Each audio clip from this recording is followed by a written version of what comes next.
प्रश्नावली 3.1 इससे पीछे की वीडियो में प्रश्न 6 तक कॉल कर चुके हैं। अब करेंगे प्रश्न 7 से आगे की प्रश्न को।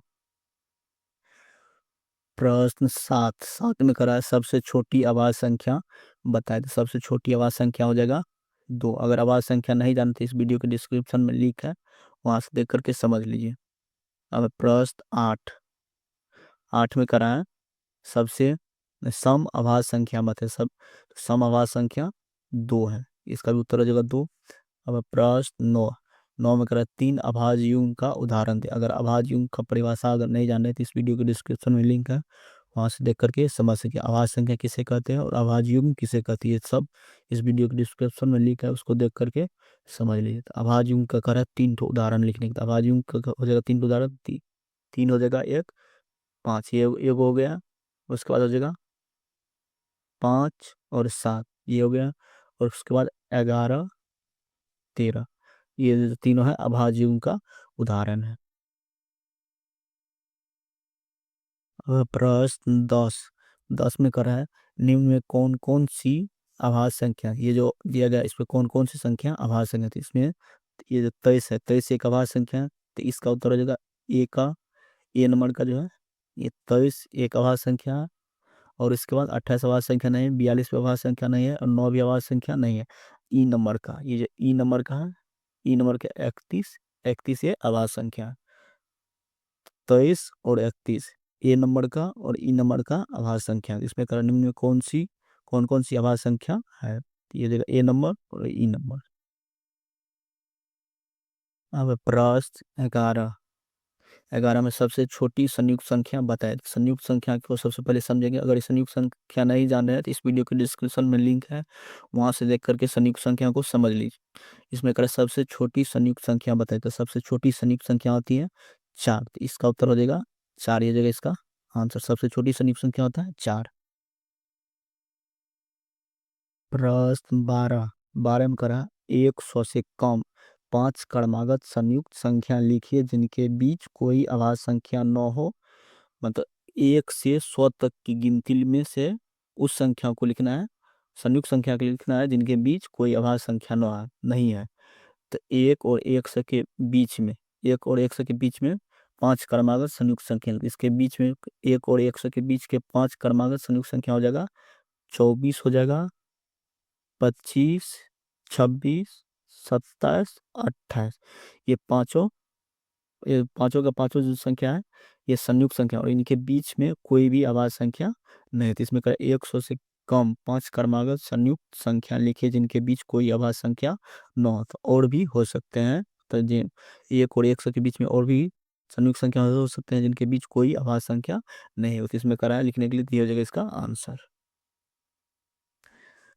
अब प्रश्न 13 में करा है किसी संख्या के इकाई स्थान पर 5 है, यदि वह संख्या 150 और 200 के बीच की हो तो वह संयुक्त होगी अथवा अभाज्य संख्या। तो हम लिखेंगे 150 और 200 के बीच की उस संख्या को लिखेंगे जिसकी इकाई स्थान पर 5 है। तो यहाँ पर लिख लेंगे 150, इसके बीच में हो जाएगा एक हो जाएगा 155 और उसके बाद हो जाएगा जिसकी इकाई स्थान पर 5 होगा, उसके बाद हो जाएगा 165, इसके बाद हो जाएगा 175, 185, 195, यहाँ पर जाएगा 200। तो 150 और 200 के बीच में सिर्फ यही सब संख्या है जिसके इकाई स्थान पर 5 है। कौन सब संख्या है?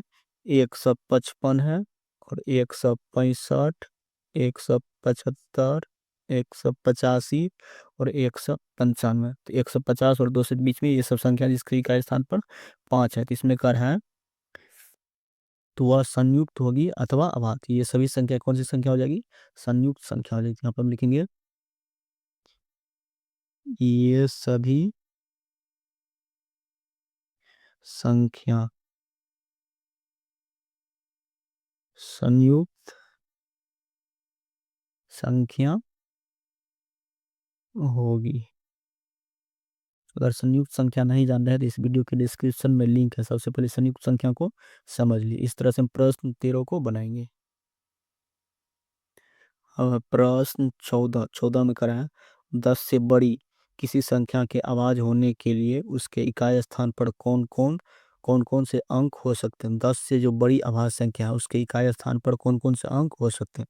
तो 10 से बड़ी अभाज्य संख्या को हम सबसे पहले लिखेंगे। सबसे पहले हो जाएगा 11, इसके बाद हो जाएगा 13, इसके बाद हो जाएगा 17, 19, 19 के बाद हो जाएगा 23, इसके बाद हो जाएगा 29, इसके बाद हो जाएगा 31, 37, इसी तरह से आते रहेगा। तो 10 से बड़ी अभाज्य संख्या को हम लिख चुके हैं यहाँ पर।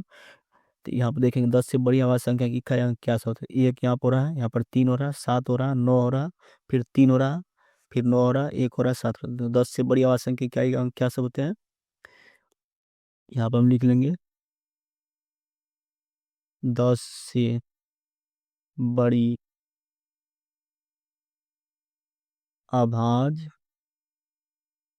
अभाज्य संख्या के इकाई अंक, इकाई अंक 1 और 3, 7, 9, 1, 3, 7, 9, फिर यही सब संख्या आते रहेंगे। तो 10 से बड़ी अभाज्य संख्या के इकाई अंक 1, 3, 7, 9 हो सकते हैं, हो सकते हैं। तो 10 से बड़ी अभाज्य संख्या के इकाई अंक क्या सब हो सकते हैं, 1, 3, 7, 9, ये सब हो सकते हैं।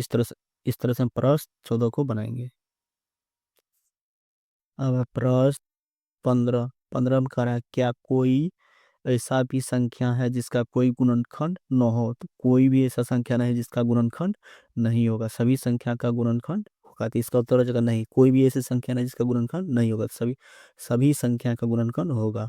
जैसे मान लेते 1 का गुणनखंड तो 1 होगा, तो उसमें 1 से भागा लेगा, 2 का गुणनखंड 1 हो जाएगा, 2 हो जाएगा। यानी कि सभी संख्या का गुणनखंड होते हैं। जिसमें करा कोई भी संख्या का जिसका कोई गुणनखंड, क्या कोई ऐसी भी संख्या है जिसका कोई गुणनखंड नहीं है। तो सभी संख्या का गुणनखंड है, तो इसमें लिखेंगे हम नहीं। इसका उत्तर हो जाएगा नहीं। अब है प्रश्न 16, 16 में करा 1 और 100 के बीच सिर्फ दो संपूर्ण संख्याएं हैं, वे कौन कौन सी है। तो इसमें सबसे पहले में संपूर्ण संख्या किसे कहा था। अगर संपूर्ण संख्या नहीं जान रहे हैं तो इस वीडियो के डिस्क्रिप्शन में लिंक है, वहाँ पर संपूर्ण संख्या का परिभाषा देखो समझाया गया, तो वहाँ पर देख कर इसको समझ लिए, उसका इस प्रश्न को बनाएगी। तो इसमें करा 1 और 100 के बीच सिर्फ दो संपूर्ण संख्या है, वे कौन कौन सी है। तो 1 और 100 के बीच में सिर्फ दो ही संपूर्ण संख्या है, तो 6 है और 28 आता। अगर 6 का भी गुणनखंड तोड़ेंगे और उसके गुणनखंड को योग करेंगे तो इस 6 के दुगुने के बराबर है। 28 का भी गुणनखंड तोड़ेंगे और उसके गुणनखंडों का योगफल करेंगे तो ये 28 के दुगुने के बराबर होते हैं।